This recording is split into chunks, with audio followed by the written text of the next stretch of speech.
welcome to another edition of Author E. Jamie Watches, a somewhat weekly show where I watch and react to television shows and or movies and hopefully entertain y'all.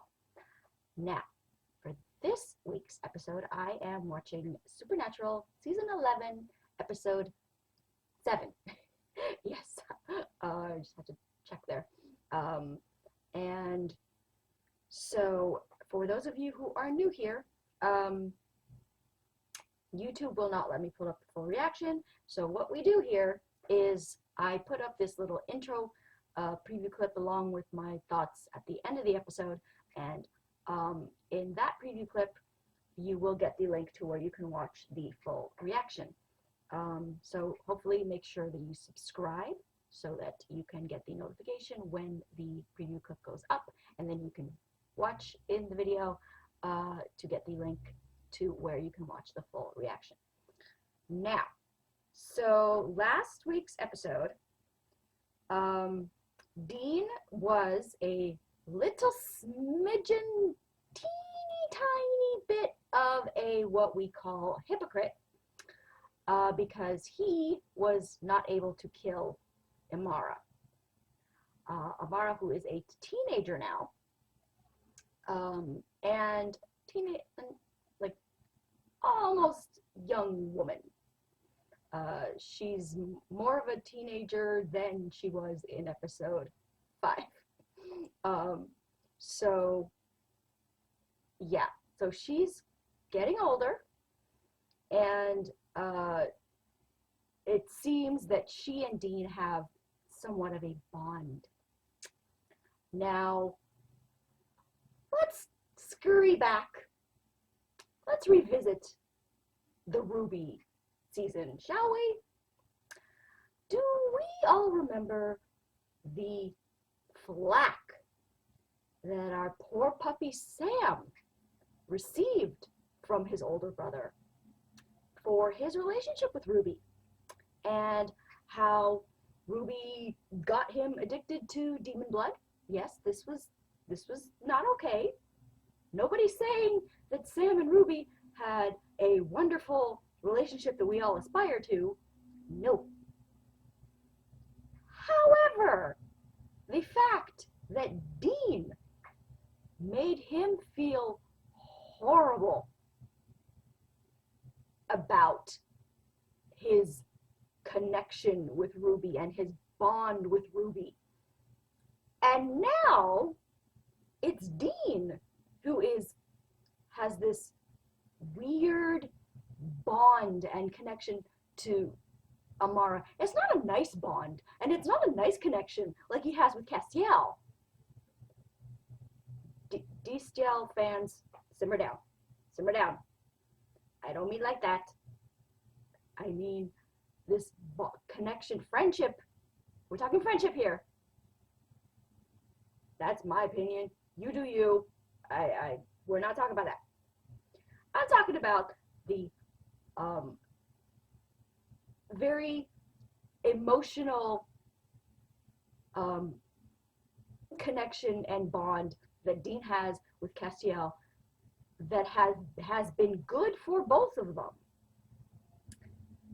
This connection with Amara, in the words of my younger brother, no bueno.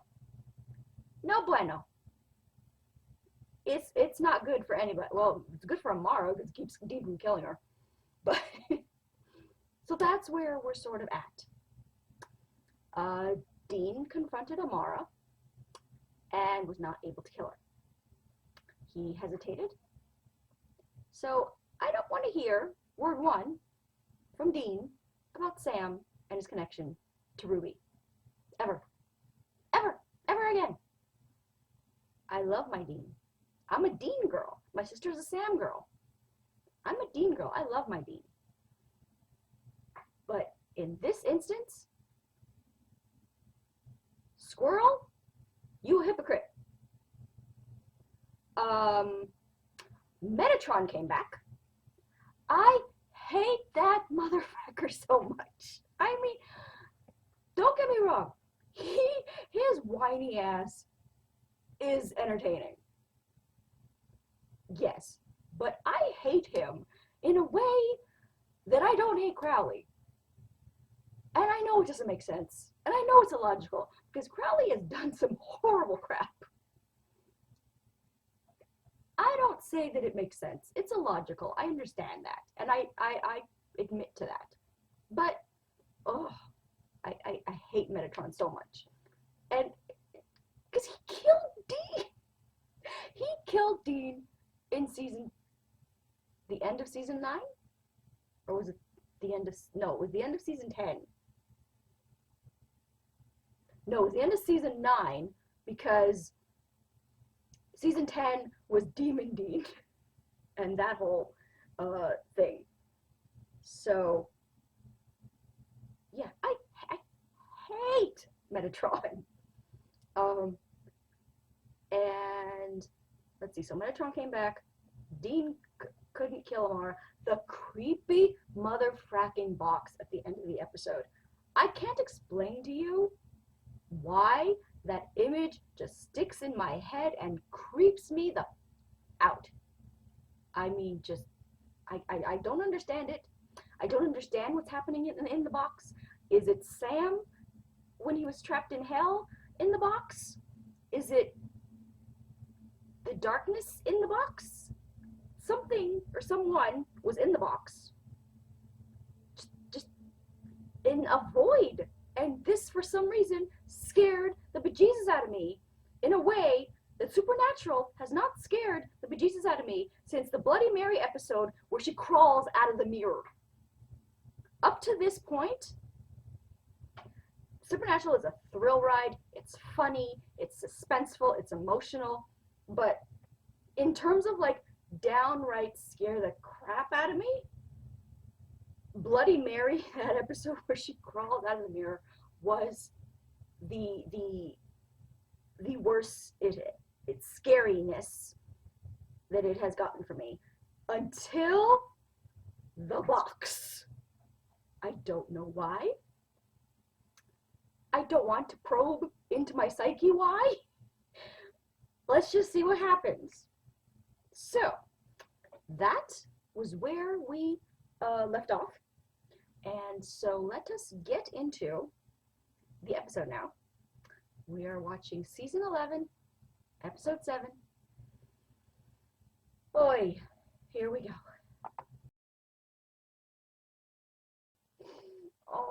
Oh, this can't be good. This is not going to be good. This is going to cause the puppy pain. And then it's going to cause Dean pain too. Because when Sam's in pain, Dean's in pain. And okay. So that was a very nice standalone episode. I like when they do those occasionally to sort of break up the, oh my God, the world is ending, God help us all,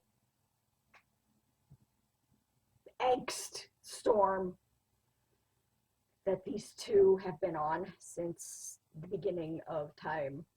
So yeah, that was a nice standalone. It was so nice to see Donna again. I love her. Who doesn't love Donna? So thrift stores. I love my thrift stores. I don't want to go to my Value Village when it opens up again because we all in lockdown here in Toronto. And have to think twice when I look at something to buy in case it's haunted. You know, like antique stores, which I also love. You kind of look at, like, you know, if you believe in that stuff, which I keep an open mind because, you know, I believe that there's stuff out there that we cannot explain. But you kind of associate that kind of stuff with antique stores. Now I gotta worry about thrift stores. This is not okay.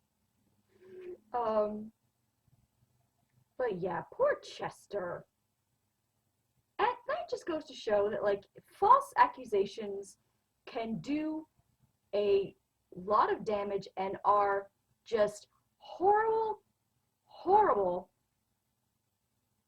for both victims and those who are falsely accused, because when it happens for real to victims, it makes that it makes them even harder to be believed.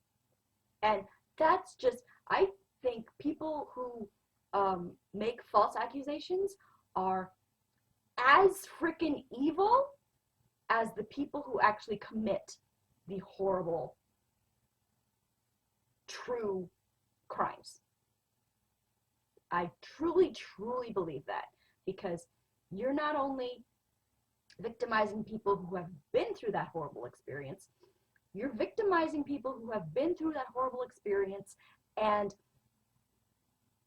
are unable to be believed or are doubted. And that's just, you're just as evil, in my opinion. The cage. Okay. I've established that cage scares the ever-living bejesus H. Roosevelt Christ out of me. Again, it's not logical. I don't understand why it scares me, but it does. And now Sam is suggesting that a good idea would be to go back. So I'm guessing the visions and stuff that we saw was when Sam was in that cage. No, no, no, no. Whatever you have to do, you just have to find a way to solve your whatever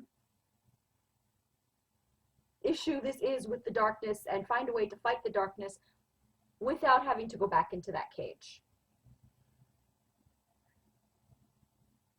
If you're praying to God and God is showing you visions that you think God is telling you to go back into that cage, no. Then don't. No. God would not tell you to do that, because God loves you and doesn't want you to do that. So Sam, no. No. But he's gonna, isn't he? He's gonna. You can totally tell by his face that he's all like, yeah, sure, Dina, I'm listening to you. I will do what you say. He won't do what he say. No. 11 seasons, I think we know Sam enough by now to know that he is going to go back into that damn cage. Huh. Oh, this is going to be bad. This is going to be bad. And can we shoot Amara already? Can we, kill her? Because this is all about her and the darkness, and we need to, find a way to get rid of her without Sam having to go back into the cage. Because, as Dean put it, nope, that's not going to happen. That's not an option. So, but on its own, this was a lovely breather of a standalone episode, and I do enjoy when they do those to sort of break up the angst fest that is this show. And I adored that it was Sam with the clown. That made me so happy just to watch him freak out the way he does, and just the horror on his face. That was highly, highly enjoyable. So, that's going to be it for this week's video. Again, make sure that you're subscribed to me on YouTube, because YouTube does not let me put up a full reaction. So make sure you're subscribed so that you get the preview clip that will have the link in it where you can watch the full reaction. And if you're subscribed, you'll get notified when that preview clip goes up. So that's going to be it for this week's video. Follow me on Twitter at twitter.com/authorejane. Like my Facebook page at facebook.com/authorejane. And I will talk to you guys next time. Sam, don't go in the box.